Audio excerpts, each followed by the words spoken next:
Señor, eres el centro de esta reunión. Tú eres el centro de la exaltación. Gracias por haberte revelado a nosotros y haber puesto en nuestros labios y en nuestro corazón un cántico nuevo. Cambiaste nuestra tristeza en alegría. Cambiaste nuestro lamento en gozo. Y no hay forma, Señor, en que podamos pagar esto. Todo lo que hiciste por nosotros, y lo hiciste por amor. Esta noche, Señor, quiero pedirte que nos hables por medio de tu palabra. Instrúyenos, Señor, y capacítanos. Que tu Espíritu Santo pueda venir a nosotros y así aprender cada día más de tu palabra. En Cristo Jesús. Amén y amén. Damos fuertes ofrendas de palmas a nuestro Dios, hermanos. Amén. Les invito, hermanos, a ponerse en pie. Vamos a abrir la Biblia en el libro de Apocalipsis. Qué bien, hermano, que usted hizo el esfuerzo de estar en este lugar y que la lluvia no fue un impedimento para congregarse. Así que del Señor, hermanos, vamos a recibir bendición esta noche. Vamos a abrir la Biblia entonces en Apocalipsis capítulo número 14 y vamos a leer a partir del versículo número 6. La palabra de Dios nos dice: luego vi a otro ángel que volaba en medio del cielo y que llevaba el evangelio eterno para anunciarlo a los que viven en la tierra, a toda nación, raza, lengua y pueblo. Gritaba a gran voz: teman a Dios y denle gloria, porque ha llegado la hora de su juicio.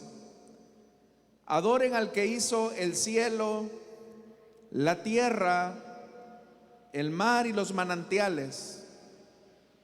Lo seguía un segundo ángel que gritaba: ya cayó la gran Babilonia, la que hizo que todas las naciones bebieran el excitante vino de su adulterio.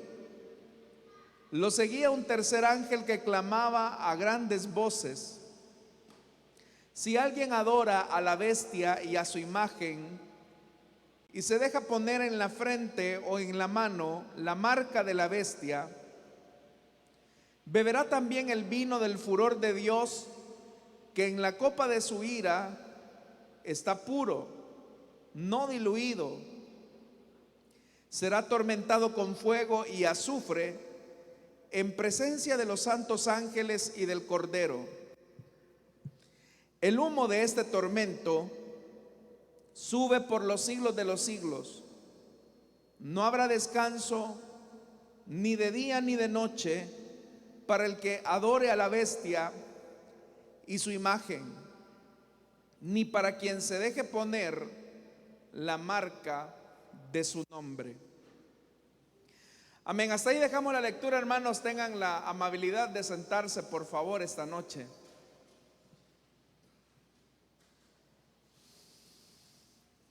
Hermanos, con el capítulo número 12 y 13 se nos ha descrito ya los intentos fallidos del dragón y sus secuaces, es decir, la bestia y el falso profeta.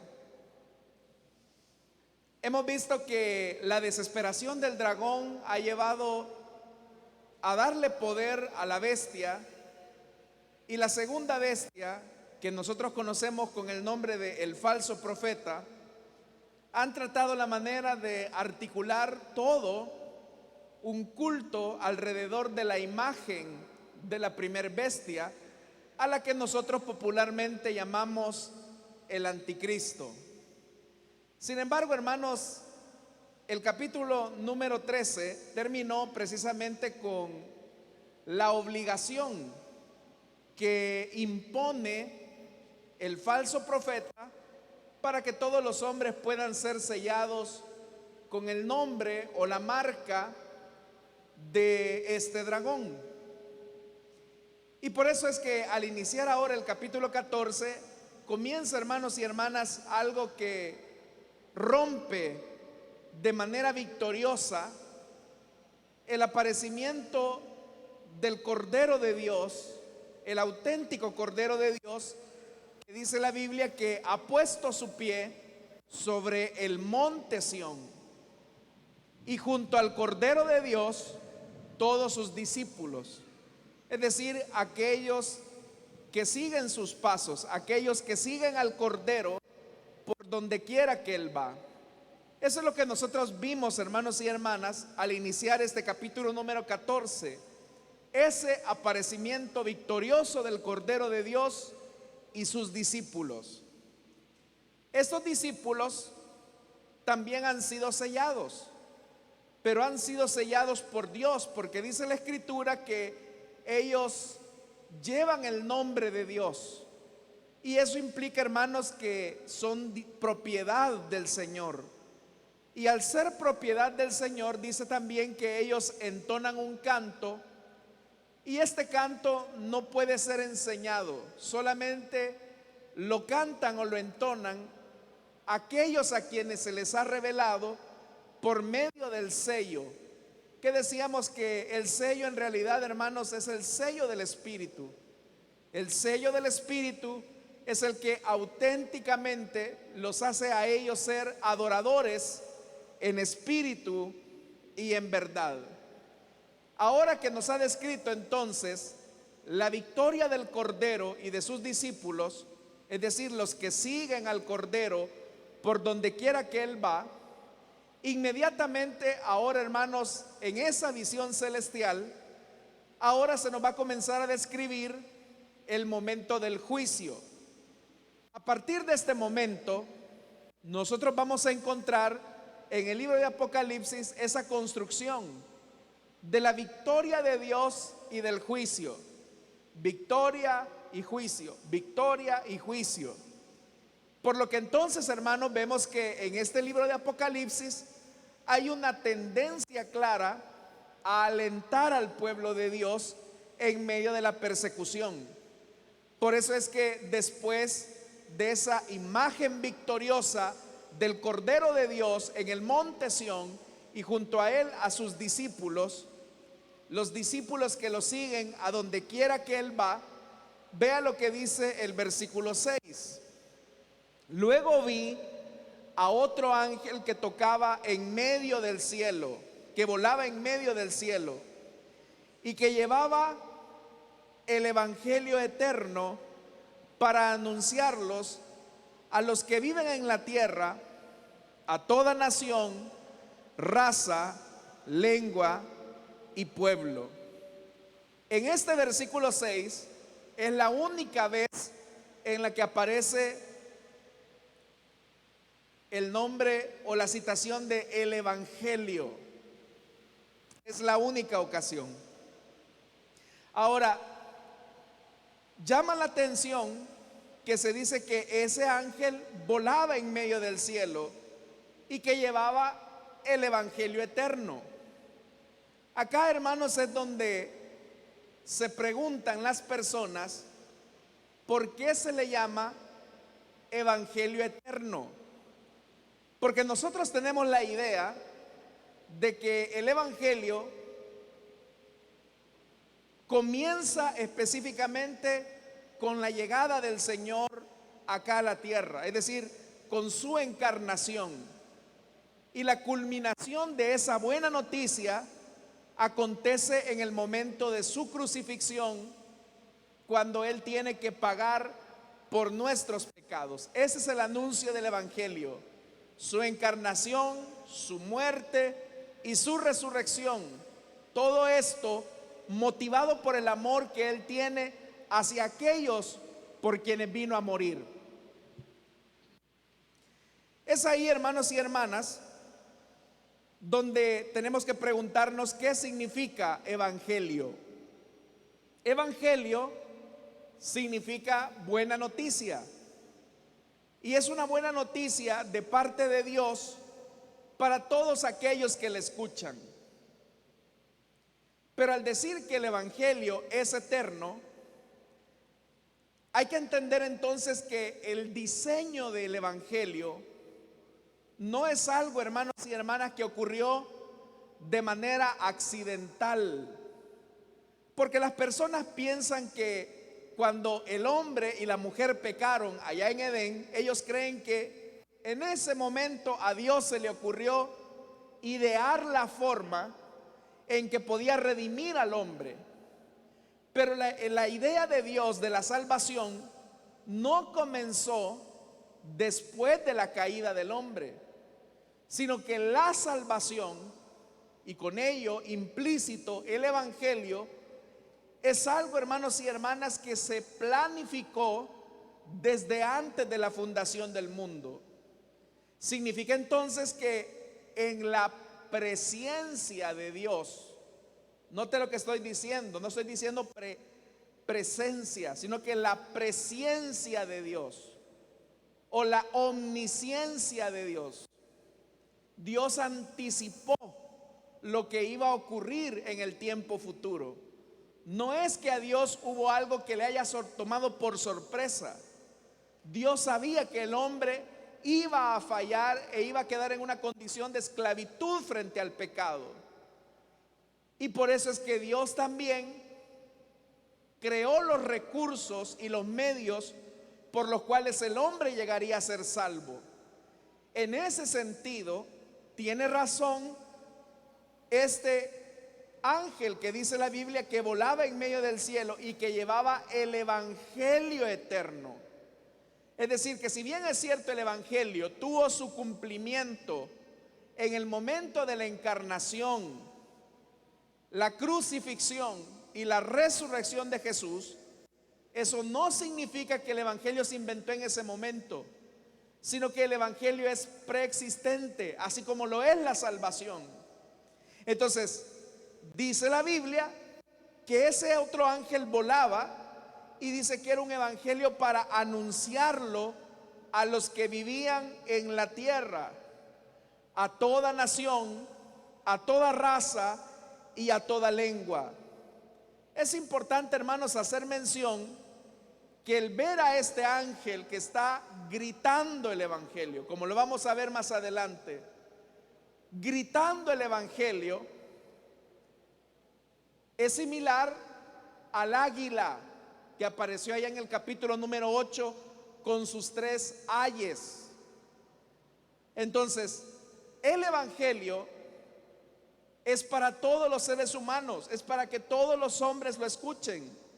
Por eso dice que era para anunciarlo a los que viven en la tierra, a toda nación, a toda raza, a toda lengua y a todo pueblo.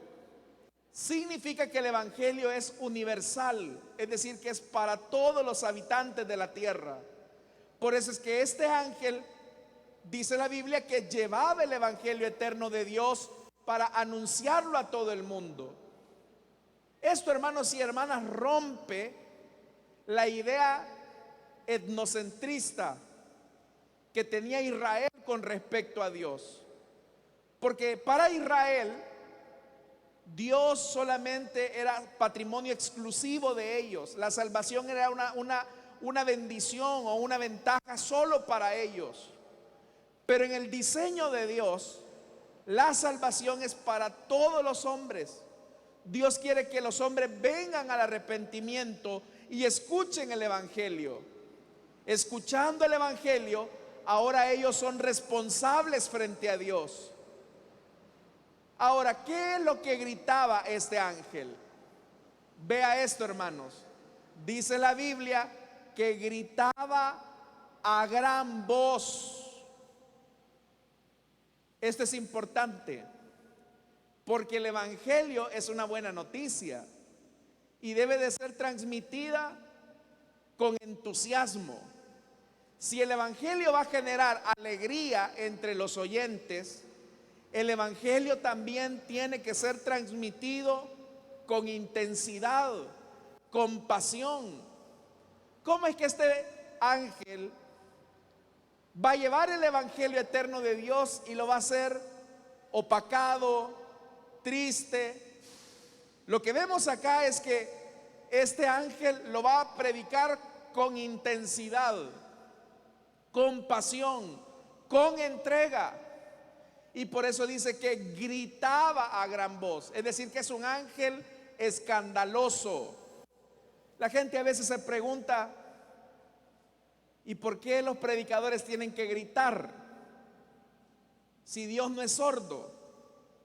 No, Dios no es sordo. Nosotros somos los sordos que no oímos la palabra de Dios. Por eso es que Dios pide que el evangelio sea anunciado con pasión. Pero vea, hermanos, ¿qué es lo que gritaba a gran voz ese ángel? Dice el versículo 7: teman a Dios y denle gloria, porque ha llegado la hora de su juicio. Adoren al que hizo el cielo, la tierra, el mar y los manantiales.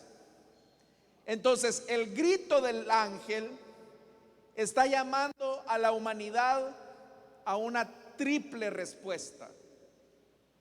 ¿Cómo sé yo que he recibido el evangelio? ¿Cómo sé yo que he recibido el evangelio y que he respondido al evangelio? ¿Cómo sé yo que ante la invitación que Dios me hace, yo auténticamente le he respondido a Dios? Ese versículo 7 lo dice. ¿Cuál es la respuesta que el hombre debe de manifestarle a Dios una vez el evangelio ha sido comunicado? Como ya lo dije, es una triple respuesta. La primera respuesta es temer a Dios. Contrario a lo que muchos creen, que no hay que temer a Dios, vea que la Biblia, hermanos y hermanas, claramente dice: teman a Dios. Está hablando de un temor reverente. ¿Por qué, hermanos y hermanas, se dice esto? ¿Por qué el hombre tiene que responder al evangelio con temor a Dios? Porque eso lo ubica en una posición correcta frente a Él. La naturaleza de Dios es de santidad, pero nuestra naturaleza es de pecado. Entonces Dios desea que cuando nos presentemos frente a Él lo hagamos con temor reverente, sabiendo que Él es santo. Y al reconocer que Él es santo, yo reconozco que soy pecador. Y por ser pecador, necesito que alguien me salve, que alguien actúe en favor de mí frente a ese Dios que es santo. ¿Y quién es el único que puede actuar en favor de mí frente a ese Dios que es santo? Jesucristo, el Cordero de Dios que fue inmolado por nuestros pecados. Significa que la única forma en que nos podemos presentar ante ese Dios santo es a través de Jesucristo. Entonces, por eso es que la segunda respuesta que el ser humano da al evangelio es dar gloria a Dios. Dar gloria a Dios. ¿Pero qué significa dar gloria a Dios? Significa que yo reconozco que por mis propios méritos yo no me puedo presentar frente a un Dios que es santo. Yo debo de entender que no son mis buenas obras las que me acreditan para estar en pie ante ese Dios que es 3 veces santo. Si cualquiera de nosotros nos presentáramos ante ese Dios que es 3 veces santo por nuestros propios méritos, en el momento caemos fulminados, porque no hay nadie que pueda estar en pie ante la santidad de ese Dios justo y verdadero. Pero cuando Jesucristo viene a nuestra vida y la culpa de nuestros pecados se le imputó a Él en la cruz del Calvario, y su justicia y su santidad se nos imputó a nosotros, ahí, hermanos y hermanas, toda la gloria y toda la honra es para quien murió en la cruz del Calvario como el Cordero de Dios. Entonces yo me presento ante ese Dios santo Gracias a ese Dios que diseñó, que creó el Evangelio eterno. Una vez me presento frente a Dios, yo me debo de convertir en un adorador, que como ya lo dijimos, es un adorador en espíritu y en verdad. Es alguien que adora al Dios que le ha sido revelado. Entonces vea, ¿cómo sé yo que he creído al Evangelio? ¿Cómo sé yo que he respondido al Evangelio? Yo le pregunto, ¿usted teme a Dios? ¿Usted ha confesado sus pecados a Dios? ¿Sabe que usted es un pecador y que Dios es santo, 3 veces santo? ¿Qué significa temer a Dios? Bueno, temer a Dios, hermanos y hermanas, implica que yo reconozco mi condición frente a Él. En la Biblia, hermanos y hermanas, es bien interesante que aparece esta fórmula: temer a Dios, dar gloria y adorar a Dios. Allá en el libro de Josué, usted recordará que cuando los israelitas estaban frente a un pueblito pequeño llamado Jai, dice la escritura que Josué consideró junto a sus generales que no era necesario llevar a todo el pueblo, que con unos 2,000 o 3,000 hombres que fueran a la batalla sería suficiente para derrotar al pueblo de Ai. Pero dice la escritura que esos habitantes, ese pueblo pequeño, le dio una gran revolcada al pueblo de Israel. Y allá venía Josué reclamándole a Dios, casi enojado, que por qué ellos habían perdido frente a un pueblo tan pequeño, siendo que anteriormente frente a Jericó Dios les había dado una gran respuesta. Y Dios le tiene que decir a Josué: mira, Josué, no andes enojándote conmigo, no busques culpables en mí. En medio del pueblo de Dios hay un anatema. Hay alguien que ha ocultado el anatema. Yo les dije claramente que no tomaran nada del enemigo, que no tomaran nada de ese pueblo anatema, y sin embargo me desobedecieron. Entonces dice la Biblia, usted conoce la historia, que entonces Josué al día siguiente manda llamar a todas las tribus de Israel y les dice claramente que había pecado en medio del pueblo de Dios. Él manda llamar, hermanos y hermanas, por tribu, por familia, bueno, por tribu, clan y familia, hasta que finalmente Dios revela que el pecado se había cometido por Acán. Él había enterrado debajo de sus tiendas objetos que a él le parecían preciosos. Pero llama la atención algo, hermanos y hermanas, que cuando Josué descubre que es Acán el que había traído la maldición para el pueblo, eso usted lo puede ver en el capítulo 7, versículo 19, que dice la Biblia que Josué lo interpeló y le dice: oiga esto, hijo mío, honra y alaba al Señor Dios de Israel. Cuéntame lo que has hecho, no me ocultes nada. Pero vea lo que aparece ahí. Josué le está diciendo: hijo mío, honra y alaba al Señor Dios de Israel. Cuéntame lo que has hecho. ¿Qué es lo que le está diciendo Josué a Acán? Mira, Acán, tú no has tenido un temor reverente a Dios. Tú no has alabado al Señor auténticamente. Porque si tú hubieses temido al Señor, tú no hubieses desobedecido a la palabra de Dios. Dios está en todo lugar y Él se dio cuenta de la maldad que hiciste en su contra y de la desobediencia que nos trajo la desgracia frente al pueblo de Jai. Entonces, hermanos, ¿quién es aquel que teme a Dios? Aquel que entiende que Dios está en todas partes. Dios está acá, hermanos y hermanas, pero también está en su oficina, está en su trabajo, en su lugar de estudios. Aun cuando usted está solo, ahí está Dios.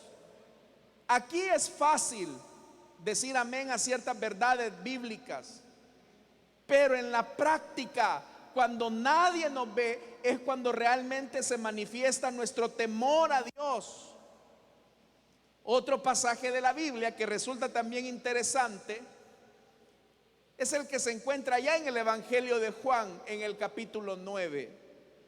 Usted recordará de aquel ciego que dice la Biblia que fue sanado por Jesús.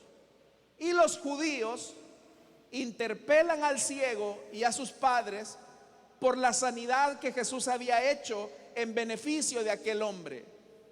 Pero cuando los judíos llaman al hombre, ellos nuevamente le dicen: mira, da gloria a Dios, le dicen.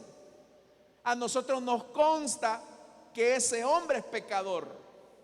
Y es ahí donde usted recuerda la respuesta del hombre ciego: mira, si es pecador, yo no lo sé. Lo único que sé es que antes yo era ciego y ahora veo. Pero note cómo los judíos interpelaron al hombre: dale gloria a Dios, da gloria a Dios. A nosotros nos consta que ese hombre es pecador. ¿Por qué los judíos le dicen da gloria a Dios? Porque en el concepto bíblico, dar gloria a Dios no es simplemente decir gloria a Dios, sino que auténticamente da gloria a Dios una persona cuando reconoce su situación moral frente a un Dios que es santo. Esto, hermanos y hermanas, incluso el apóstol Pablo lo desarrolla de manera más clara en el capítulo 1. Si usted me acompaña a Romanos capítulo 1, versículo 18, vea lo que dice Romanos 1:18 en adelante. Dice la Biblia: ciertamente la ira de Dios viene revelándose desde el cielo contra toda impiedad e injusticia de los seres humanos, que con su maldad obstruyen la verdad. Oiga esto, me explico. Lo que se puede conocer acerca de Dios es evidente para ellos, pues Él mismo se lo ha revelado. Porque desde la creación del mundo, las cualidades invisibles de Dios, es decir, su eterno poder y su naturaleza divina, se perciben claramente a través de lo que Él creó, de modo que no tienen excusa. Oiga, a pesar de haber conocido a Dios, no lo glorificaron como a Dios, ni le dieron gracias, sino que se extraviaron en sus inútiles razonamientos y se les oscureció su insensato corazón. Aunque afirmaban ser sabios, se volvieron necios y cambiaron la gloria del Dios inmortal por imágenes que eran réplicas del hombre mortal. Entonces, ¿quién es el que auténticamente le da gloria a Dios? El que responde adecuadamente al mensaje del Evangelio. Por eso es que el ángel gritaba a gran voz. ¿Y qué era lo que gritaba? Número uno, teman a Dios. Entonces, hermanos y hermanas, todo evangelio que no signifique temer a Dios y someternos al reino de Dios es un evangelio falso, es un evangelio barato, es una mercancía más dentro de toda la oferta del mercado religioso. Hay gente que dicen cosas como: no, a Dios no hay que temerle, hay que amarle. Suena bonito, pero no es lo que la Biblia dice. Lo que la Biblia dice es que hay que temerle. ¿Y cómo yo le temo a Dios? Yo temo a Dios cuando tengo un respeto reverente hacia Él. Acá en la iglesia nadie se comporta mal. Acá en la iglesia nadie fuma, nadie dice malas palabras, nadie se embriaga, nadie adultera. Eso hacemos aquí en la iglesia. Pero donde no nos ven, donde el ojo humano no nos ve, es donde auténticamente demostramos si tememos a Dios o no.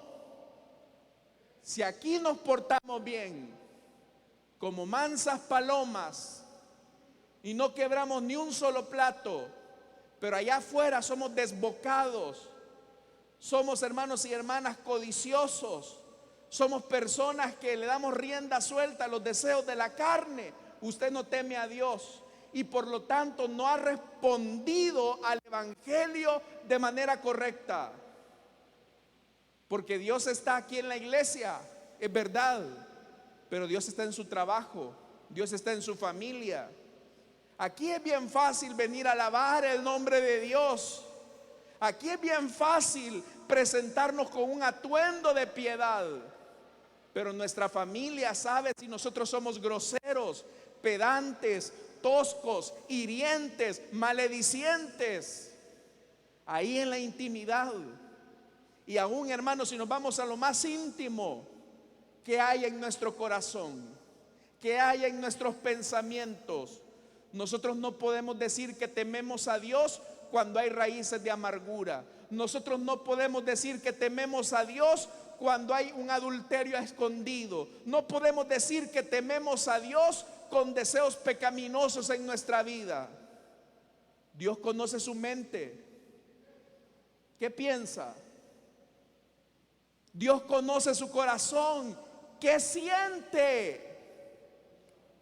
El que ha recibido el evangelio teme a Dios. Si de repente a usted se le cruza un pensamiento, usted sabe: Señor, perdóname, esto no te honra a ti. Si de repente hay una intención de ser un desbocado, el Espíritu Santo inmediatamente nos dice: Señor, perdóname por esto que iba a decir. Porque hay un temor reverente hacia Dios. Dios no es cualquier cosa. Él es santo, 3 veces santo. Amén, hermanos.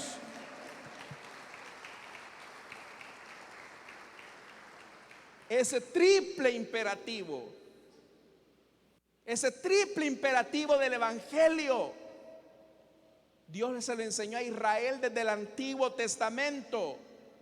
De hecho, hermanos y hermanas, los primeros 3 mandamientos del Decálogo establecen esta verdad que ahora este ángel está gritando.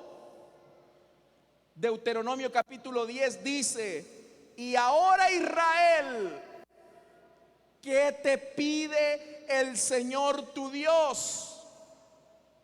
Simplemente que le temas y andes en todos sus caminos, que lo ames y le sirvas con todo tu corazón y con toda tu alma, y que cumplas los mandamientos, los preceptos que hoy te manda cumplir para que te vaya bien. Al Señor tu Dios le pertenecen los cielos y lo más alto de los cielos, la tierra y todo lo que en ella hay. Pero note lo que Dios le está diciendo a Israel. ¿Qué te pide el Señor tu Dios? Que le temas. Que le temas. Lamentablemente, la iglesia se ha llenado de mucha irreverencia frente a Dios. Y por lo tanto, han albergado un falso evangelio. Nuestro acercamiento a Dios debe de ser con un temor reverente. ¿Y qué significa temer?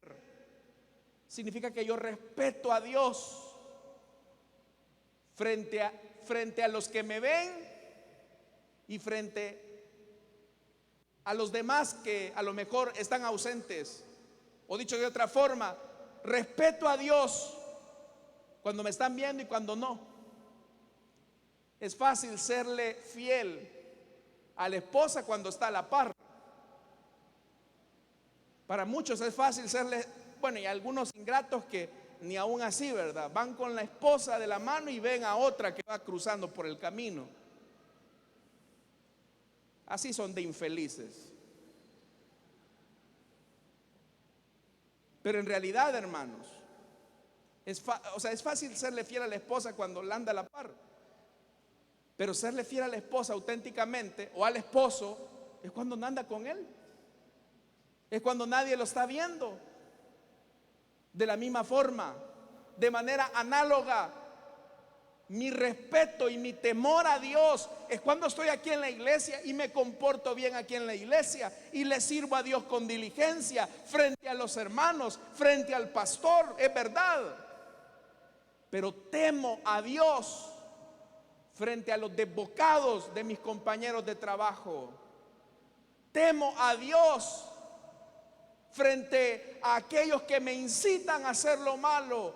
Temo a Dios cuando voy solo en el vehículo. Temo a Dios aún en lo íntimo de mis pensamientos. Ahí se expresa el temor a Dios. Entonces, primer característica de que yo he recibido el evangelio: temo a Dios. Segunda característica de que he recibido el evangelio eterno es que le doy gloria a Dios. Tengo una actitud humilde frente a Él. Como le tengo temor reverente, soy humilde frente a Él y frente a mis hermanos. Aquí nadie se puede dar el lujo de decir: no, si es que a mí Dios me escogió porque Él sabe que yo soy una perla que va a ir a embellecer el cielo. Sí, cómo no. Aquí todos debemos de tener una actitud humilde, porque Dios nos sacó de lo más podrido de este mundo. Es más, la Biblia dice que Él escogió lo vil, lo menospreciado, para avergonzar a lo que se creía algo. Así que aquí los orgullosos no caben. Nadie de nosotros va a ir al cielo por buena gente. Vamos a ir al cielo frente a ese Dios santo, porque hubo uno que vino a la tierra, se encarnó, murió por nosotros en la cruz y al tercer día resucitó de entre los muertos.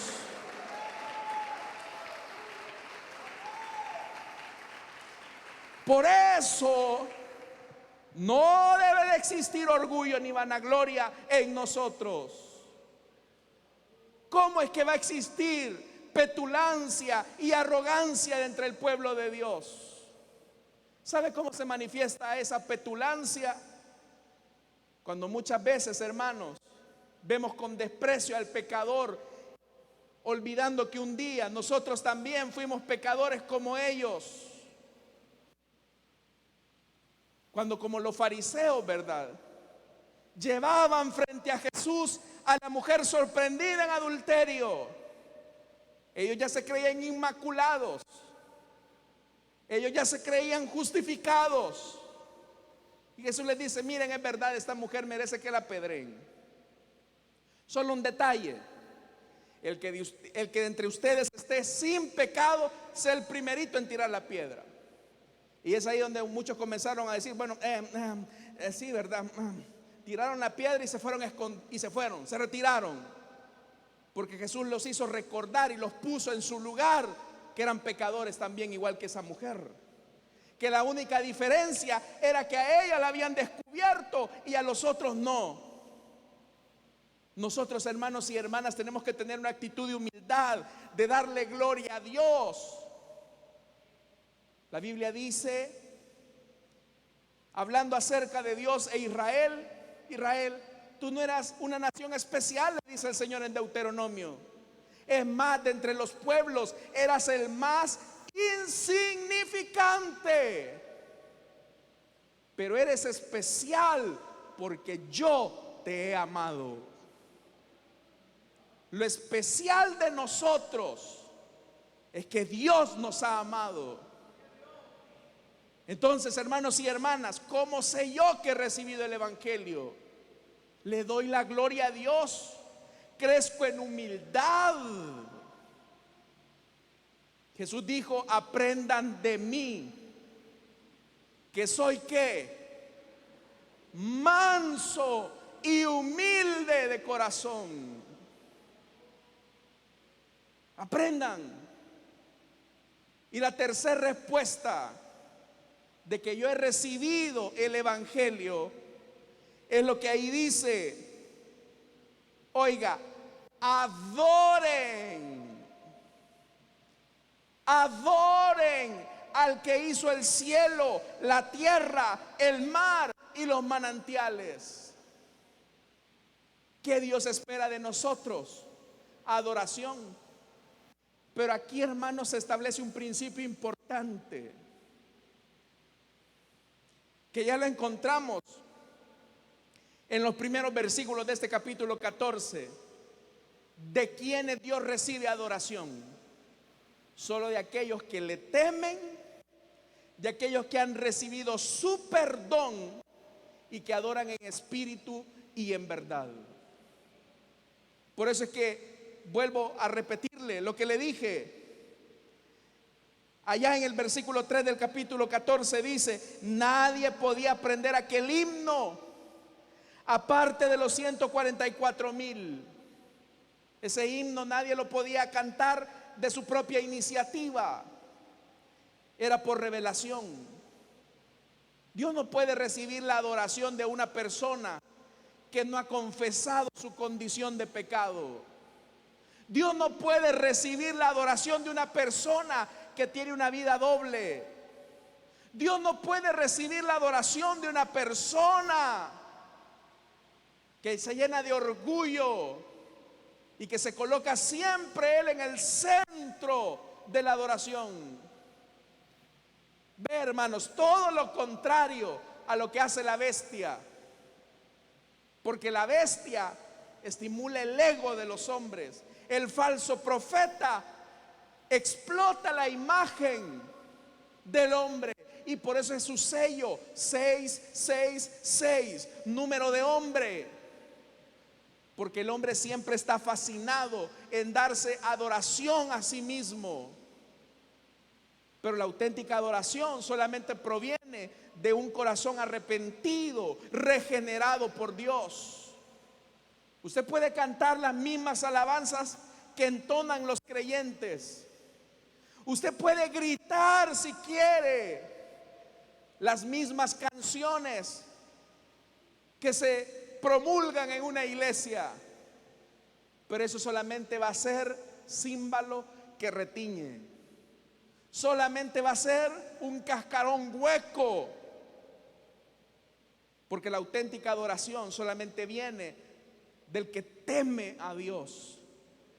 Del que teme a Dios. Usted puede tener todo el repertorio cristiano en su casa, en su vehículo, en su teléfono, pero si usted no tiene un temor reverente, usted puede andar con las canciones más espirituales en su vehículo, en su casa, en su teléfono.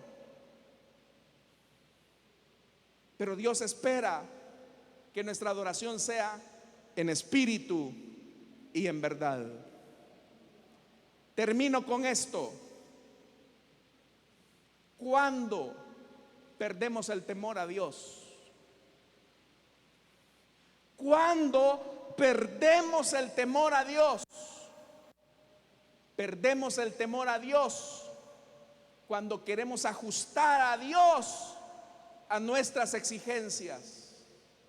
Cuando acomodamos el evangelio y finalmente lo adulteramos. Ahí perdemos el temor a Dios.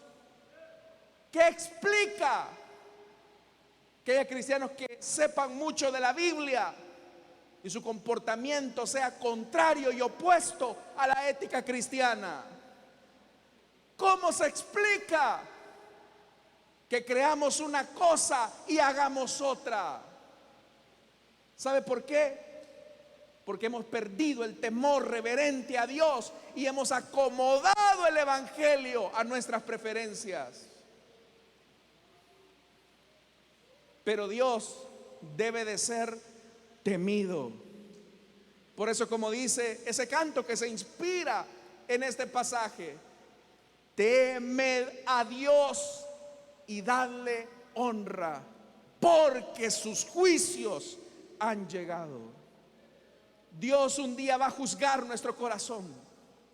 Él sabrá la intención de nuestros pensamientos. Ahí no habrá uniforme que valga, no habrá tiempo de estar en la iglesia que valga. Dios solamente verá si hubo un temor reverente, si hubo un respeto auténtico a la verdad de Dios.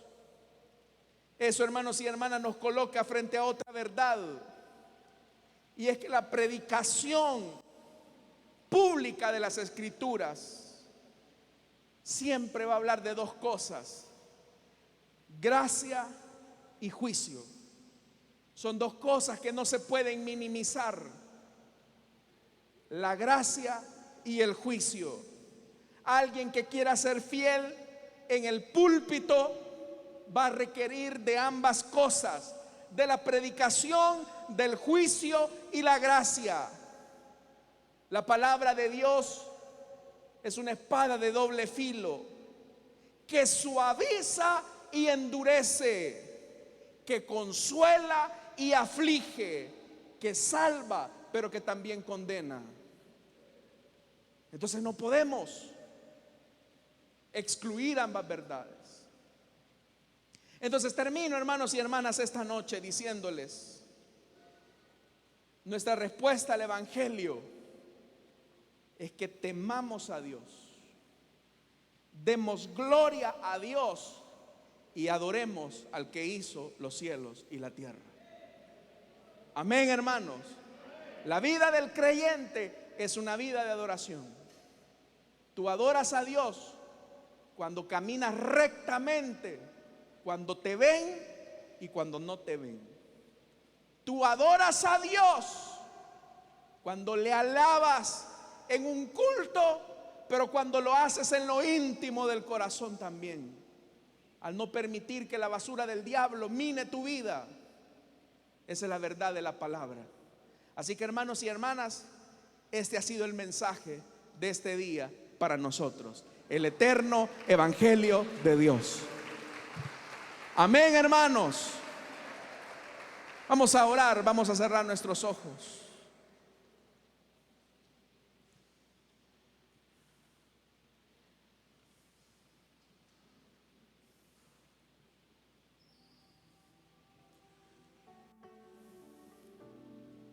Dios envía su evangelio por todo el mundo y Él espera esta triple respuesta: temer a Dios, darle a Él la gloria y adorar al que hizo los cielos y la tierra. Eso solamente se produce cuando nacemos de nuevo.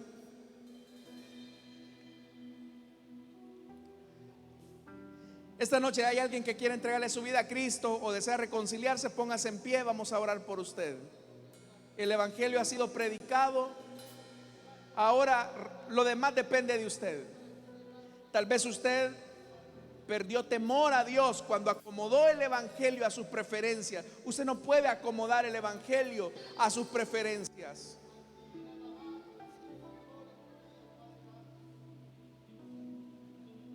¿Hay alguien esta noche que desea entregarle su vida a Cristo o que quiera reconciliarse? Póngase en pie, vamos a orar por usted.